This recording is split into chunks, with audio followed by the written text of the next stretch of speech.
What's up, EV Clan? Alex Espion here, and welcome back to the next episode of the Pokemon Gold Randomizer Nuzlocke, where today we are going to be challenging the gym, I think. Let's see if the gym leader is here. Because if the gym leader wasn't here, this guy would probably say the gym leader isn't here. Price is a veteran who has trained Pokemon for some 50 years. That's a lot of years. He's said to be freezing good. He's said to be freezing good. He's said to be good at freezing opponents with Ice-type moves. That means you should melt him with your burning ambition. And probably a Fire-type move. At least that is what I would say. We should melt him with a Fire-type move. If this game wasn't randomized, which it is, so therefore, saying Fire-type moves would be really good against him is sort of, not necessarily true, because he doesn't necessarily have Ice-type Pokemon, which means he's not necessarily weak to Fire, so, ideally, in a normal situation, in a normal playthrough, if there wasn't a randomizer, I'd say, like, oh yeah, we don't want Nina in front. However, we probably still don't want Nina in front because they're doing pretty okay on levels and other people need to level up. So, yeah, actually, let's keep Nina not in front. As comical as it is to go into the Ice-type gym with a Ground-type as our lead, and as, like, okay as it is in this scenario, and as much as I would like to do it because it's comical and okay in this scenario, other Pokemon need XP. And certainly, everyone besides, certainly Nidoqueen needs XP too, because they need to, like, catch up. I guess they don't need to catch up to Gligar, because Gligar's one level above, which is what I always want my starter to be. But, yeah, like, Nidoqueen needs XP too, obviously, like, they're not, like, crazy not in need of it, you know? They don't really need it right now, but, like, they don't not need XP. Like, Pokemon always need XP. Like, I wouldn't be against Nidoqueen gaining a level here. I'm just more... I would rather other Pokemon gain levels here so they can catch up to Nidoqueen, and then Nidoqueen eventually, and all of them can catch up to Juan, and then Juan obviously can get another level, so Juan is always ahead, you know, the cycle continues. The starter gains a level, the other Pokemon gain a level to catch up to the starter, then the starter gains another level, and again the starter is ahead. That's the cycle I like to keep consistent with throughout the entirety of my Pokemon playthroughs. But anyway, I'll freeze your Pokemon, so you can't do a thing. Well, that's very menacing and very intimidating sounding. However, can you freeze my Pokemon when you potentially do not even have an Ice-type? Let's see if you do have an Ice-type. You have a Snorlax, that is not an Ice-type. I struggle to see how a Snorlax would freeze my Pokemon, but hey, maybe this is not the Pokemon he was talking about. Maybe the next Pokemon he sends out is going to have the ability to freeze me? Let's see. Let's kill this Snorlax. Easy peasy lemon squeezy. May have pretty high defense, but it is still weak to Submission because it is a fighting type move, and Submission is still a very strong move, and we are quite a decent amount of levels above that Snorlax, so yeah, one shot, not a problem. Its high defense did not inhibit our ability to one-shot it. Chikorita coming in, ordinarily, one might be scared, because that's a grass type, and we have a water type out, and one might switch ordinarily, but did I mention the fact that, we are much higher level than the Snorlax, because, that fact remains, as this Chikorita is only one level above the Snorlax, so we are still very high level compared to the opponent, at a much greater level than this Chikorita. Obviously, we were 11 levels above the Snorlax, and only 10 levels above the Chikorita, so it is catching up to us, just catching up very slowly, and that is still a lot of levels that they need to get in order to catch up to us. And I think the price actually might be more on par with our levels right now. I think this is the first time I'm seeing Octillery in this game. That is very vibrant. That is a very vibrant orangey red they went with. I feel like in future games he's a deeper red. I like that a lot better, honestly, but I think it's really interesting to see how it just looks like they deep fried him in this game. You know that, like, editing technique called deep frying that's, like, that people who make YouTube poops think is funny for some reason? That I'm sure I used in a YouTube poop. And by a YouTube poop, I mean the one YouTube poop that I made. I'm sure I used it in there. I don't really know what the definition of deep frying is. I do know that that's a Psybeam, and that's super effective, but it is still 11 levels below us, so that is not the most menacing thing in the world. Not the most menacing Psybeam that they could have thrown at us. If it was 10 levels higher, then maybe I would be absolutely terrified to take that Psybeam, but since it is the level that it is, we're fine. We're chilling. We're dandy. A crit would kill us right now, though. Maybe not a crit would kill us right now, actually. I wasn't really paying attention to the exact amount of damage the Psybeams were doing, However, I think it was 24. I wasn't paying attention to the exact amount of damage it was doing. However, I think this is the exact amount of damage it was doing. I think it was 24. Correct me if I'm wrong in the comments. I won't know if I'm wrong unless you correct me, or unless I see it in editing. So, maybe you should just, like, assume that I'm not going to see it in editing and just correct me. That seems like a good assumption to make, especially if you want to help me out and give me comments, because comments are good for the YouTube algorithm. Apparently. That's what I've been told by a certain YouTuber who says that in every video. So, yeah, please comment. Please like, comment, and subscribe, all those things. All that good stuff, all those good things. Confusion would be best, I think, because Super Fang, I think at this point, Super Fang is a good thing to start off with, I think, because, well, it depends on the situation. If you think you're going to one-shot the Pokemon, then obviously don't start off with Super Fang, because then you're not going to one-shot the Pokemon. But if you think, like, if you think it's bulky enough to the point, or you do a little enough damage to the point where, like, you're not going to do half its health in one hit, then obviously Super Fang is a good way to start, because then you do half its health in one hit. And then, obviously, as you use Super Fang, it becomes less and less good, because it's doing less and less damage, because half is becoming less and less. So then, maybe you don't want to keep using it beyond, like, the first one to get it down to half health, but in a lot of situations, I feel like getting it down to half health in one turn is just good.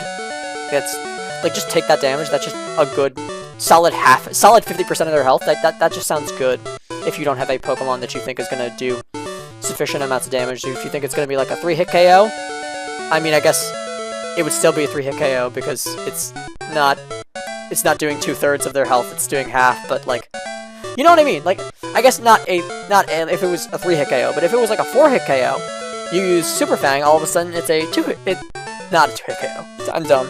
If it was a 4-hit KO, and then you use Super Fang, all of a sudden it's a 3-hit KO instead, you know?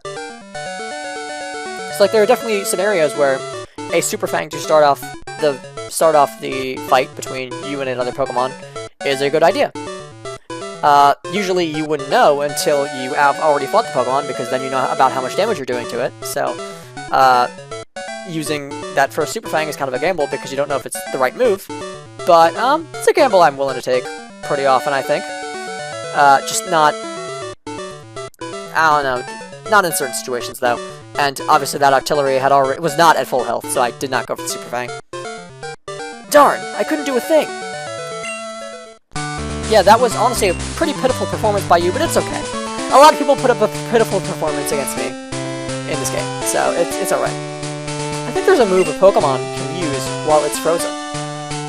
Is there? I don't think so. I think there are moves that unthaw the Pokemon when they use it, but there's not moves that they can use while they're frozen, because if they use a move, it means they've thawed out. So, they either are using the move, they either are using the move because they thawed out, or they're not using a move because they're frozen. They don't ever, like, use a move and continue to be frozen after they use that move, because they can't use a move while frozen. The only reason why they used a move is because they unthawed. They thawed out. Is it unthawed or thawed out? What is the proper way to say it? I think it's thawed out, because unthawed sounds like they got frozen again. I feel like thaw means, like, the opposite of being frozen. Like, if it's thawing, it's the opposite of getting frozen. So it's like unfreezing, so I guess unthawing would be freezing. So I think I just said the complete wrong thing. My bad. This gym has a slippery floor. It's fun, isn't it? One might say that. One might also say it's an annoying puzzle that wastes time. But I wouldn't say that, because I like ice puzzles in Pokemon. To a certain degree. That one Braum hack that Alpharad had made, that was the entire game of Pokemon Emerald, but it's just ice puzzles, like, constantly. Sounds like a little bit much. Perhaps that would be, like, a little bit too much for me. But I like ice puzzles in Pokemon to an extent. But hey, we're not playing games here. Actually, who's gonna tell him? But, he does look really cool. He does look like he's not playing games. He looks like a super cool dude who is not playing any games with his cool snowboard and cool snowboarding goggles and cool pose where he's, like, jumping in the air with the snowboard, it looks like. Or maybe he's just snowboarding on the wall, and the wall's white. There isn't really a wall, is there? Like, it's a battlefield with, like, no background at all. So, like, what if it's just, like, where are we? Do we just, like, enter the void when we battle? Like, do you start a battle and then just, like, you just go into, like, that one place in SpongeBob where Squidward went with the time machine because he broke it, and he's like, I'm finally alone, and then it was like, alone. It's like, is that where we're fighting right now? Is that where Pokemon battles happen? In the SpongeBob void where Squidward says alone? I don't know. And I was obviously trying to get other Pokemon XP besides Nina and Juan. However, looks like Nina is going to need to come in and save the day because Judy is weak to electric and weak in general, at least in terms of health. Henrietta is weak to electric, and Geraldine is also weak to electric. Luckily, Nina is ground type, so they are not weak to electric, so let's go out to Nina. Obviously, Juan is also a ground type, and therefore also not weak to electric. But, they are higher level than Nina, so I'd rather send in Nina. And also, I think they'd have an easier time taking out the Zapdos than Juan, because, well, Juan is our starter, and I love Juan. Fact of the matter is, they're also a Gligar. And if you are familiar with Pokemon, and especially Gen 2 and Gen 2 Pokemon, I don't think I need to explain to you why Gligar isn't the best thing to take down a Zapdos. Paralyze on the Zapdos, not something you would see in a modern Pokemon game, but in this game it's perfectly normal. Yeah, just paralyze the electric type. Paralyze the thing that has electricity coursing through its veins. That sounds like it makes a whole lot of sense. I mean, I guess, how does paralysis even work?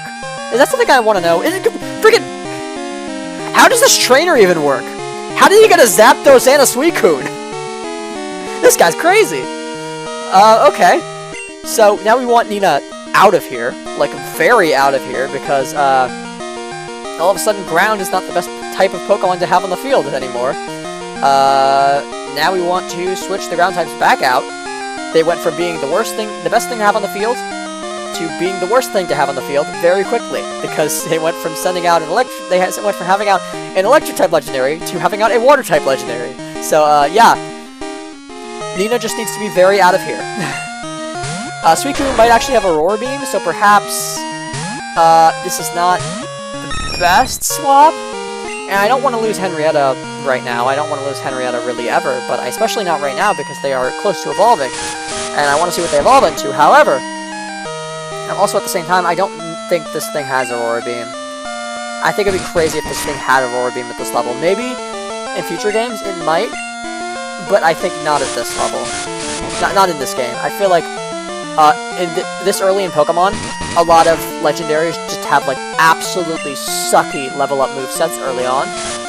I mean, Bite isn't terrible, but it's not like good, really. Especially for Suicune. I mean, I don't know what the difference is between Suicune's attack and special attack. However, I'd imagine its special attack is considerably higher. I don't think its attack sucks because it's a legendary. I don't think any stats of a legendary tend to suck very much. I think they're all pretty darn good, even the bad ones. But I would imagine its special attack is much higher than its physical attack, so you don't really want Bite. But now that I think about it, Bite is a special move in this game because Dark is special, isn't it? So, actually, Bite sucks on Pokemon that are not special attackers in this game, which is weird. You look at modern Pokemon, then you play modern Pokemon a lot, and then you run into that, like that crazy bit of information. Like, Bite is good on a special attacker, Bite on a physical attacker sucks, like, prior to Gen 4, and you're like, wow, that feels so weird. You don't want Bite on your physical attackers, that feels so weird. Do you see how serious we are? Yeah. You don't want Bite on your physical attackers, however, you do want Shadow Ball. That's crazy. That feels so weird. You play modern Pokemon, and then you go from modern Pokemon to, like, pre-Gen 4. That feels so weird. Like, physical attacking Pokemon. Physical attacking Pokemon. You know what you want on that? Not Bite. What you're looking for is something like Shadow Ball. It's like, huh? That sounds so wrong by modern Pokemon standards. This gym is great. I love boarding with my Pokemon. Okay, that's cool. I'm gonna just continue walking around without a snowboard.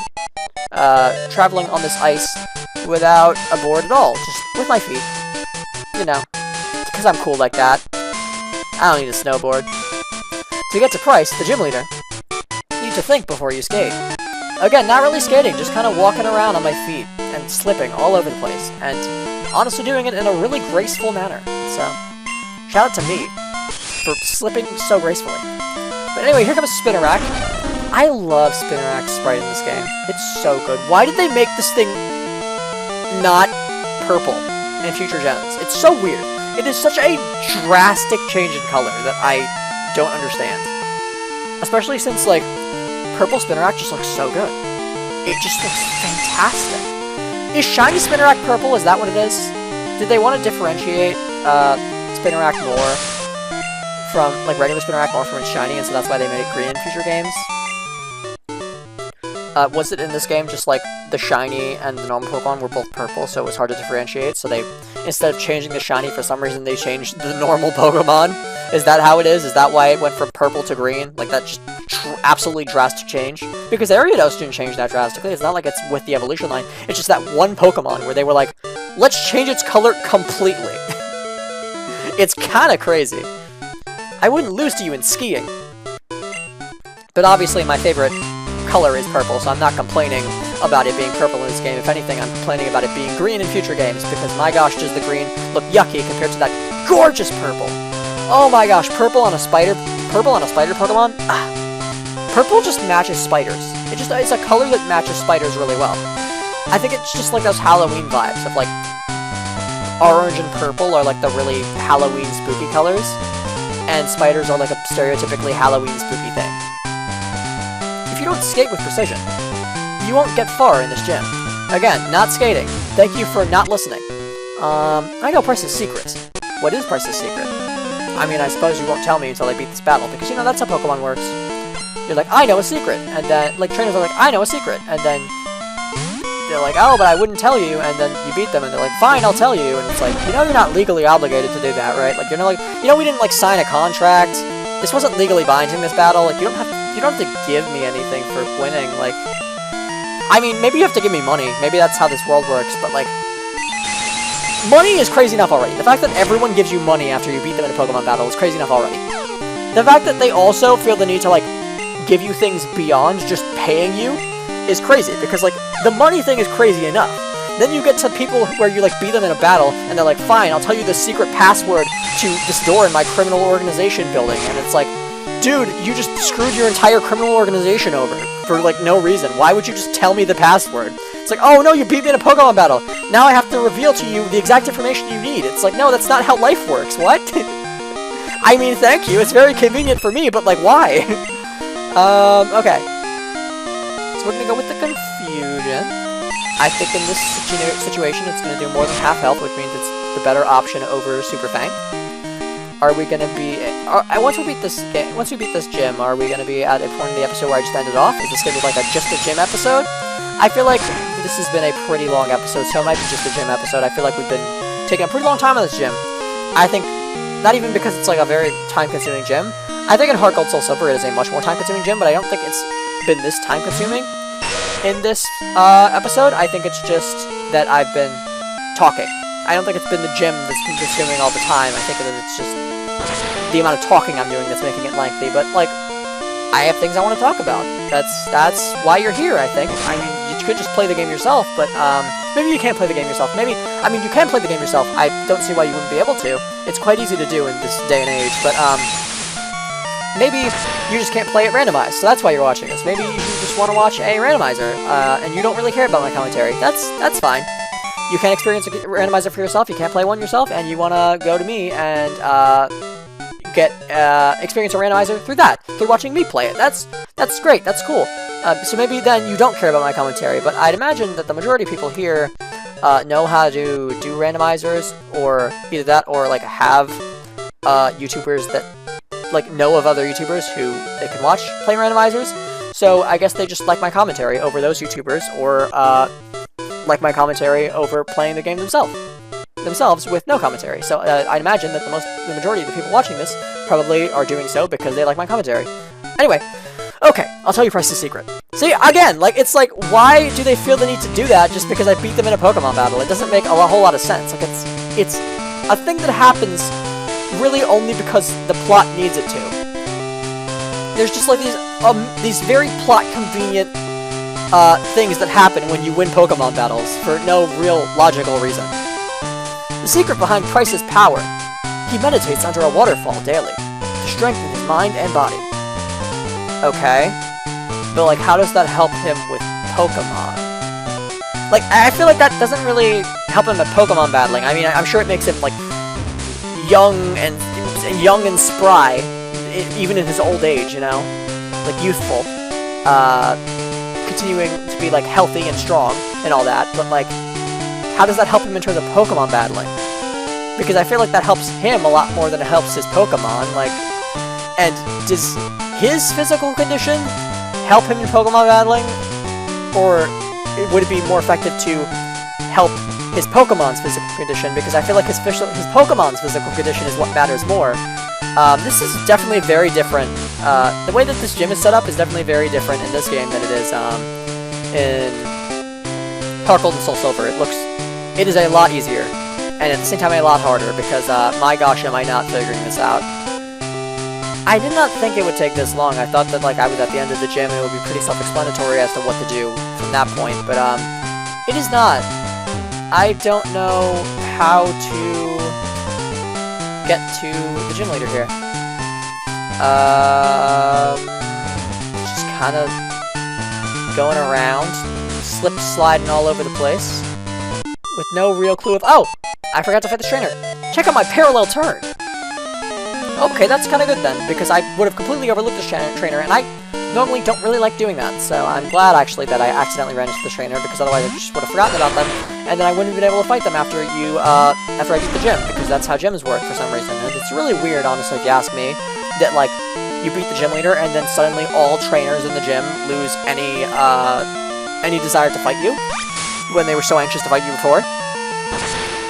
But I guess they just, like, really are defensive against their gym leader. They just don't like Pokemon battle. They don't just like Pokemon battling. Like, that's not why they're doing this. They don't find joy in Pokemon battling. They don't want to do it, but they feel they have to because you're fighting the gym leader. And then once you're trying to fight their gym leader, and then once you beat the gym leader, they're like, well, I don't really care about Pokemon battling, so I'm not gonna fight you. You know, like, it's weird. It's strange. You'd think they would care enough about Pokemon battling if they're in the gym, if they are doing this, like, day and night, standing in this gym waiting for people to fight, waiting for people to challenge it. You'd think they would care enough about Pokemon to, like, not have this philosophy of after you beat the gym, we won't fight you anymore. But apparently, they only care about fighting us as long as the gym leader has not beaten us. And then the second the gym leader beats us, they're like, well, I don't feel like fighting him anymore, for whatever reason. Anyway. No, you made me wipe out! Because they just don't want to fight us. We got 2016! That's the year the Nintendo Switch was announced. Crazy. I shouldn't have been bragging about my skiing. But yeah, I guess they just never wanted to fight us. I guess they just only did so because, the gym leader, because we were going to challenge the gym leader. Because if they did want to fight us outside, if they didn't want to fight us, then certainly after we defeated the gym leader, they would still want to fight us, if not more so, because then they would see how strong we are and want to put their skills to the test. But that is not the case. They stopped wanting to fight us at all. They stopped having any desire to fight us when we beat the gym leader, which indicates that they never really had a desire to fight us at all in the first place, and instead were just doing so because they felt obligated because their gym leader was at risk of fighting us, and they didn't want that to happen. So maybe they just, like, work for him, maybe this is just their job to them, it's not really a passion project, it's just, like, work, like they have to guard the gym leader, maybe they get paid for this, and then, like, once the gym leader's defeated, they are no longer getting paid, because there's no need to protect him anymore, he's already been beaten, so then they just, like, don't care about fighting you anymore because they didn't care about fighting you in the first place. They were just doing so for a paycheck. Maybe that's what it is. Maybe they are getting paid for this, and then they are not getting paid anymore once you beat the gym leader. for fighting you, because then there's no need for them to. Maybe that's the case. Maybe that's why they don't want to fight you after you beat Gym Leader, because maybe they never wanted to fight you in the first place. But oh my gosh! Can I not get to this Gym Leader? And they were only doing it for the money. Maybe that's why. But anyway, yeah, I can't get to this Gym Leader. It's crazy. How... Let me think this through. Let me just, like, stop and think for a second. Because I've just been sort of, like, walking around in circles, sliding on ice, with no idea what on earth I'm supposed to be doing in terms of getting to him. So I'm gonna really analyze here. I feel like it's one of these side ways that I have to go. This feels like it's helpful, being here. Because this is not like a wall. You know, I've not hit a wall. I've hit like a thing. I've hit a wall, but it's not like a wall of the place. It's like a wall in the middle of the area where I'm like sliding around. You know, it's like a landmark, a checkpoint of sorts. It's not like a wall of the building itself. But I just, like, I feel like that's helpful to be hitting that, but I just don't know what I would do afterwards. What do I do? Where do I go? Because I can get here, and I can get there from there, but this is just, like, I'm next to him for all intents and purposes, like, but I can't talk to someone diagonally. Like, in a future game, this would work, you know, because you can, like, have a character be diagonal, so but, like, I can either face this way or this way. I can't go in the middle and talk to him. You know, I can't face that middle direction. I can't face on a diagonal. So therefore, I can talk to someone here, and I can talk to someone on that side, but I can't talk to him in the middle of that. I would need to be on the tile below me, or on the other side of, or on the tile that's there, on that level, but on the other side of him. That second tile down from the ceiling, but on the other side. I would need to be on that one, or the one below me, in order to talk to him, or I would need to be on this top one, which I can't stop on. Like, I could walk onto it, but it just sends me over there. Or, I mean, ideally, probably the one that I'm aiming for is that one right in front of him. There are 3 ways I could talk to him, but realistically, it probably wants me to go for the one that's right on top of him. That's right underneath him, rather than the one that's on top of him, or left to the left of him, or to the right of him. So, how would I get to that, is my question. The question on my mind, and I'm sure any viewers who are also wondering how on earth I'm supposed to solve this puzzle, question on mine and their minds. How on earth do I get there? Because I have an idea of where I need to get to, I just don't know how to get to it. So this is, like, this, going up to this guy, puts me there, which is so close, but I just don't know, I just can't, yeah, once again, I can't travel in the diagonal. If I could travel in the diagonal, it would be fine. But I can't get to this tile that's, like, in the middle of the 2 directions I can face that are, like, closest to him. Closest to where I need to go.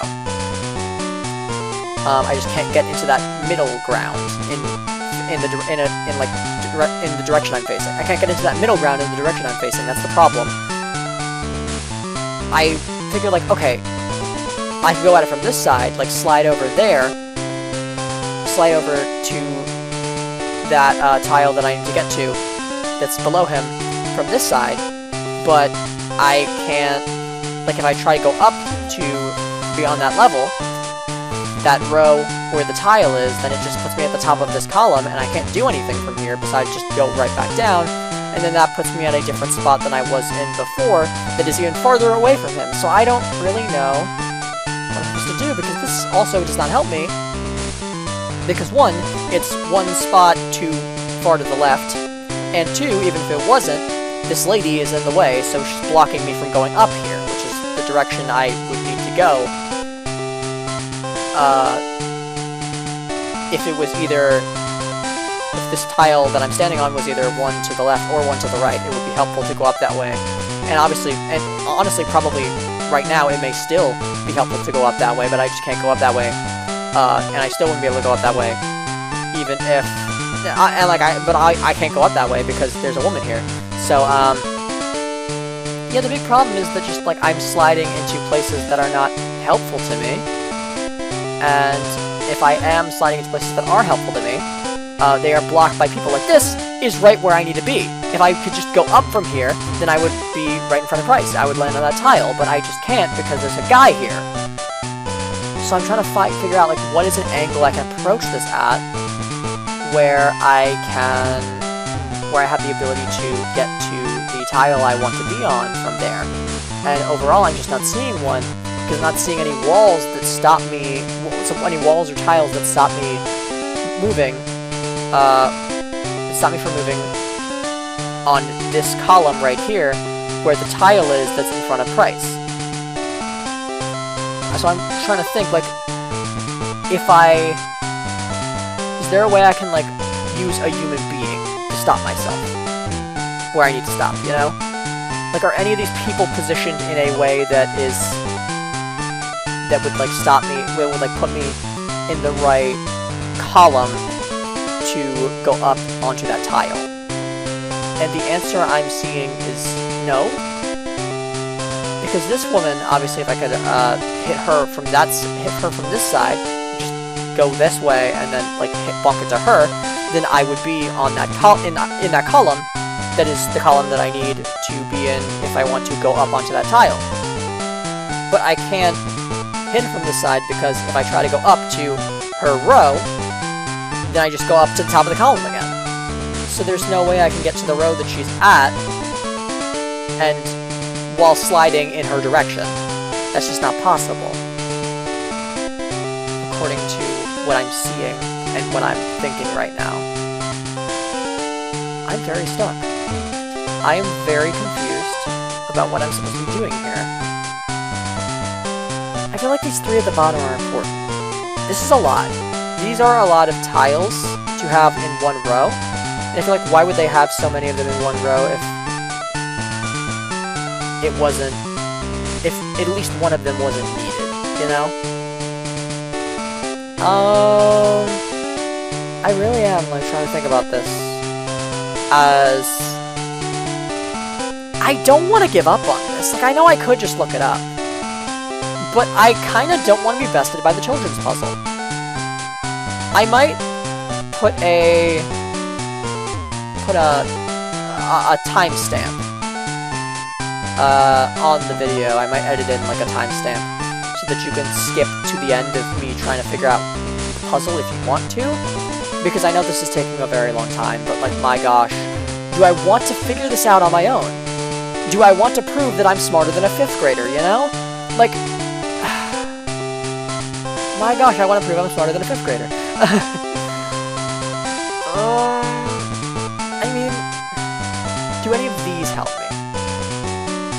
Can I get on any of these?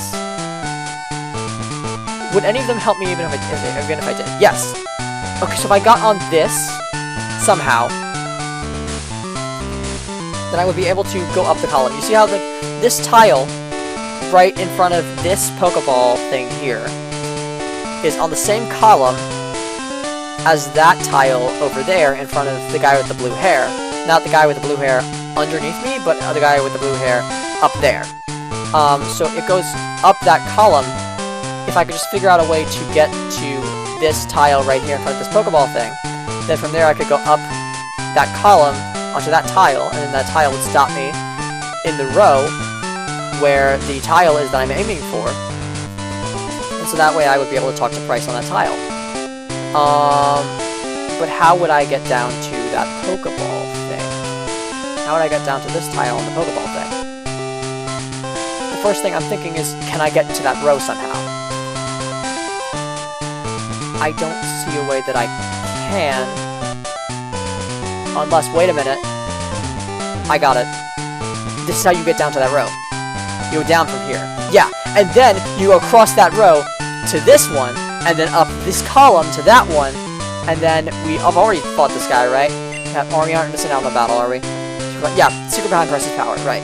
The secret behind Price's power that probably isn't the secret behind his power, right. And then, yeah, we just go to the right from there. And then there we go. There's us right in front of Price, able to talk to him, and able to, therefore, challenge him. Able, therefore, to challenge him.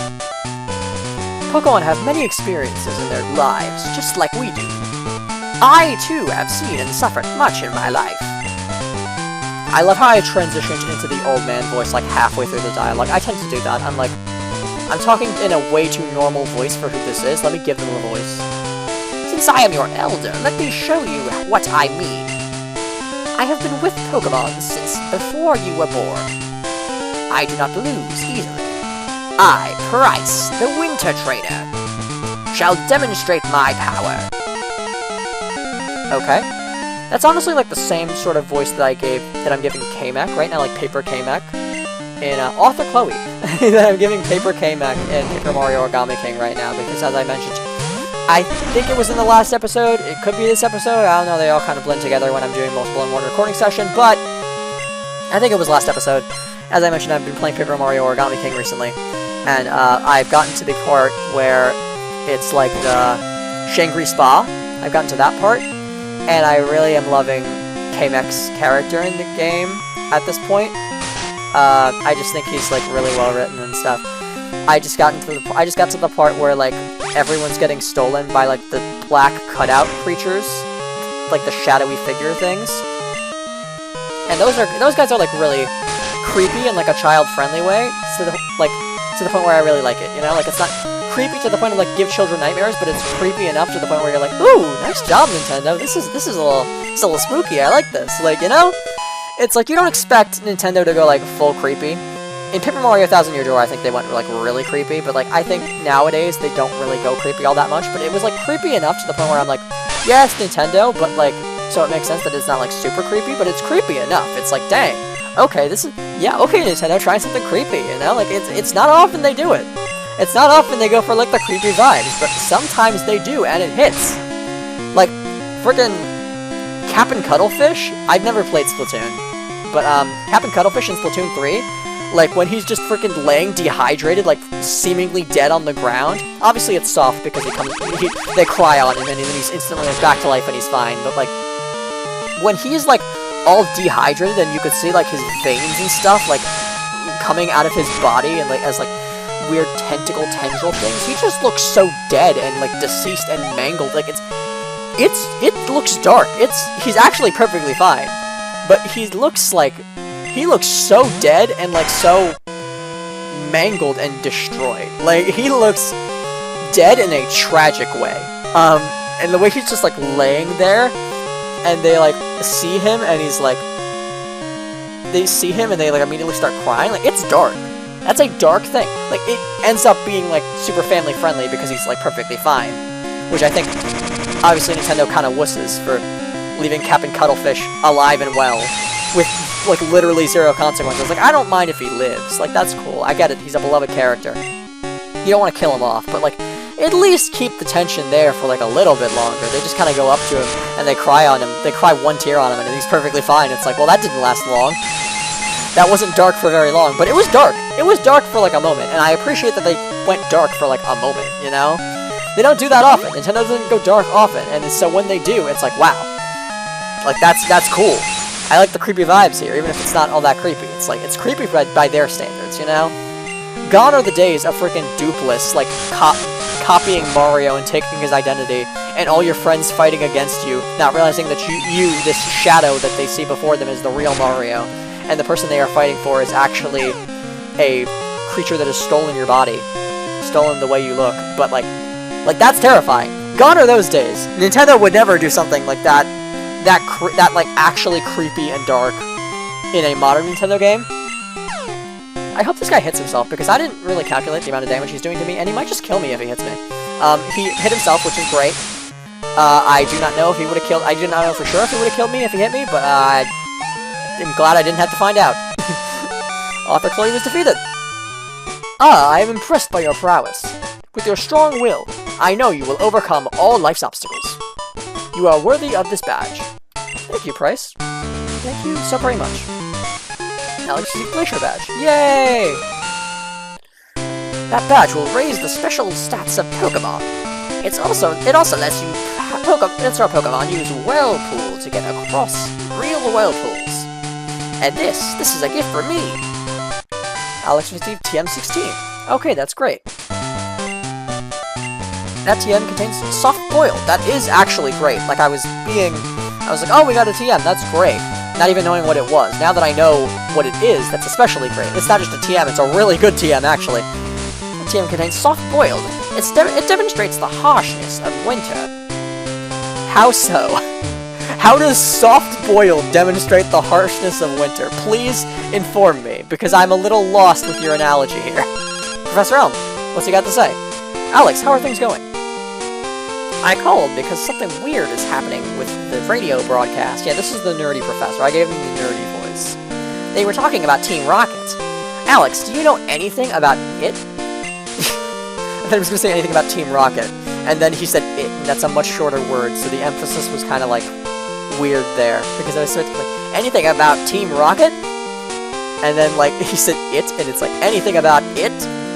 Like, it just felt weird. Because of the way I was, like, emphasizing certain syllables, it felt weird because it wasn't what I was expecting him to say. It was considerably shorter, so therefore the emphasis I put on certain syllables just didn't sound right when the word wasn't the word that I was expecting it to be. Or the series of words, even, that I was expecting it to be. Maybe Team Rocket has returned.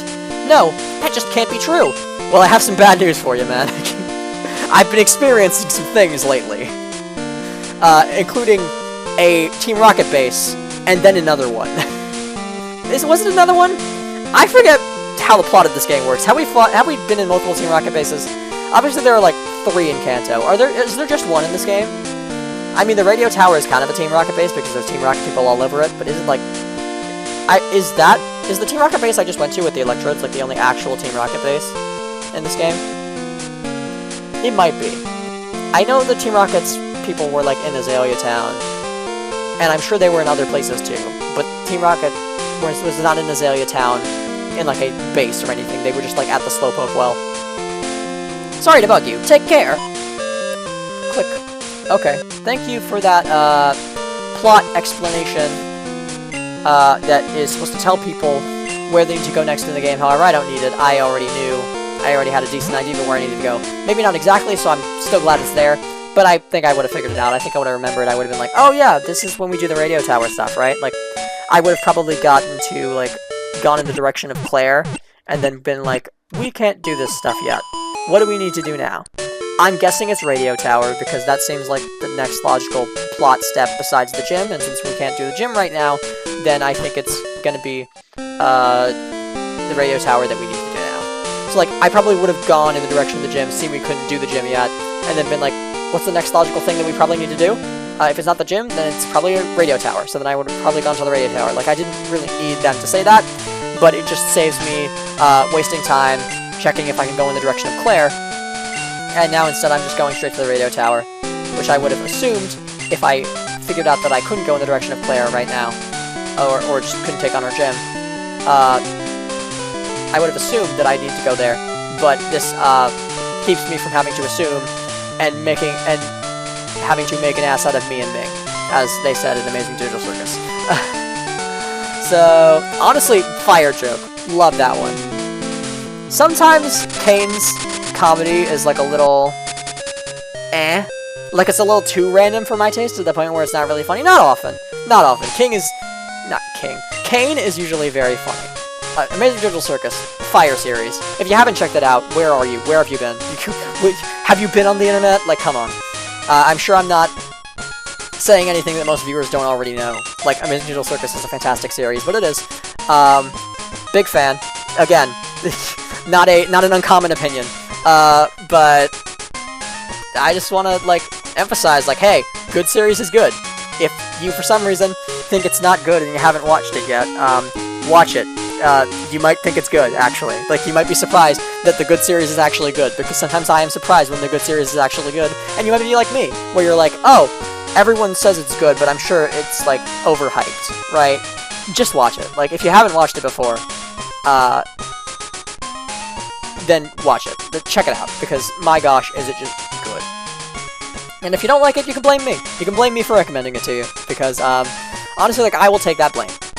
If you somehow, like, have never watched Amazing Digital Circus before, and you watch it, and you watch it because of me saying you should, and you don't like it, then that's crazy. The odds of that seem so low to the point where I'll just accept responsibility for misinforming you, telling you to watch something that you're not gonna like, because the odds of you actually not liking it are so low in that scenario.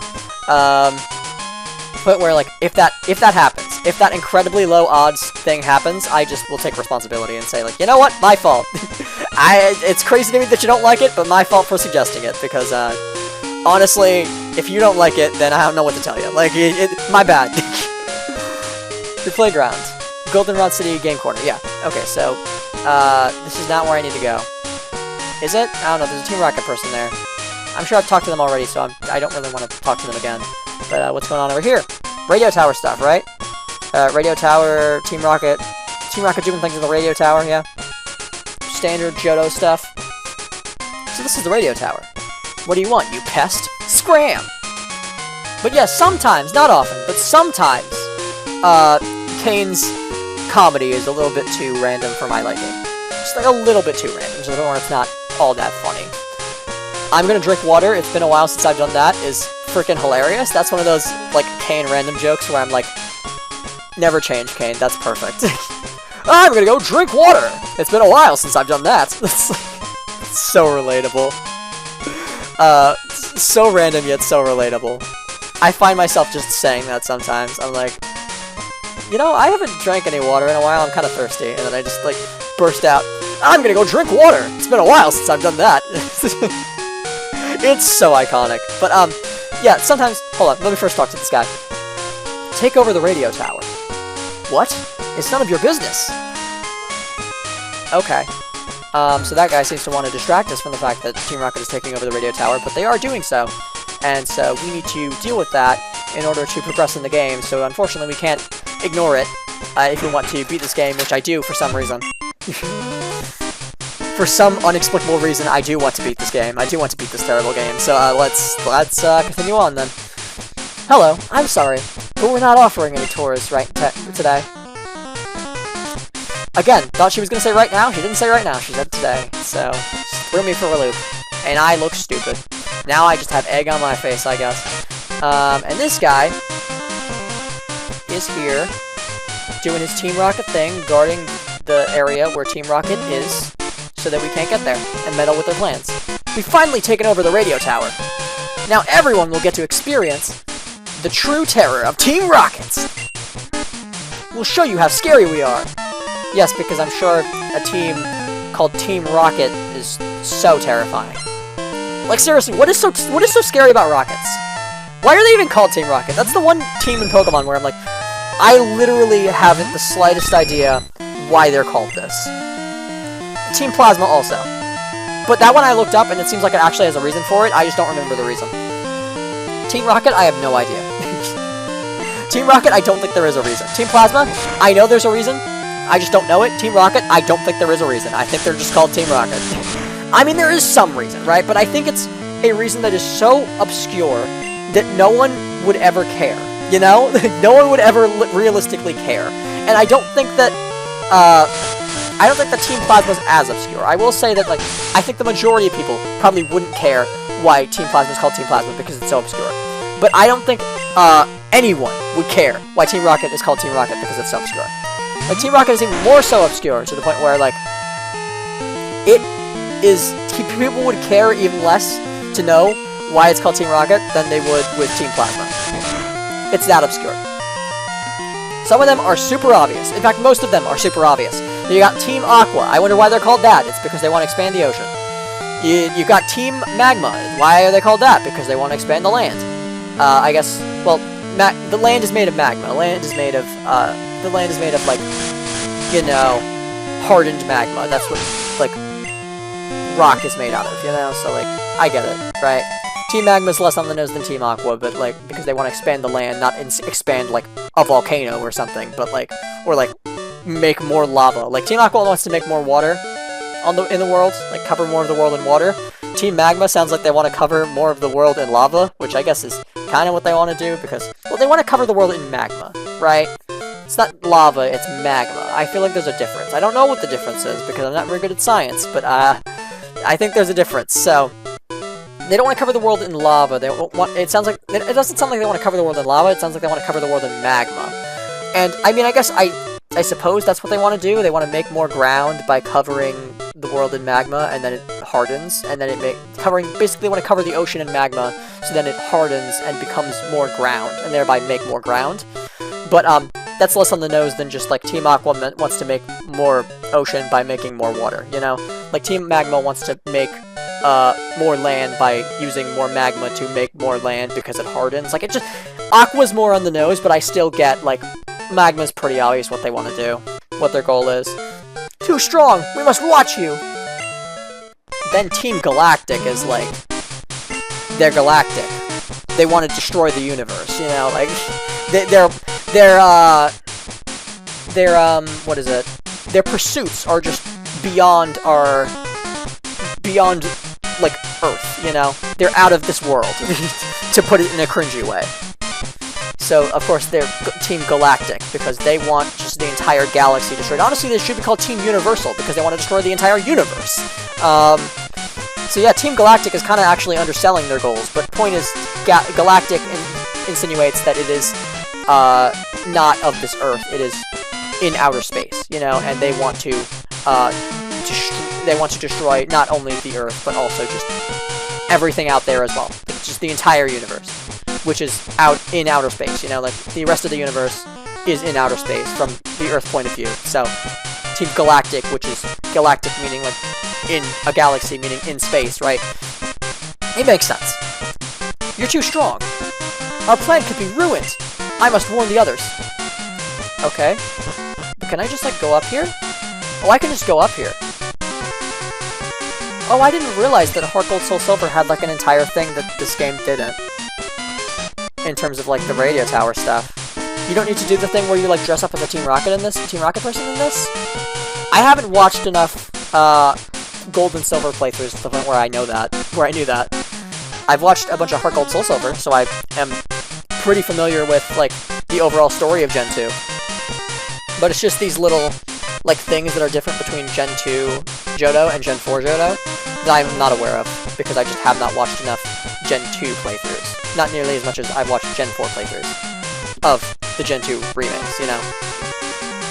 I haven't watched Gen 2 Johto nearly as much as I've watched Gen 4 Johto. So I'm a little unaware. I tend to be a little unaware of the differences between them. Why would they want to take over the radio tower? That's a great question, lady. Why don't you tell me? I haven't paid enough attention to the plot of this game in the past when I've seen it to actually know. I mean, I guess it's to... I've been reading dialogue, I should probably know at this point. It's to, like, broadcast their radio waves so that they can, like, make things evolve, question mark? Because I don't even know if that's how it works. Does it just make Pokemon angry? I know in the anime, like, the radio waves forced Magikarp to evolve, and that's why it became a Red Gyarados.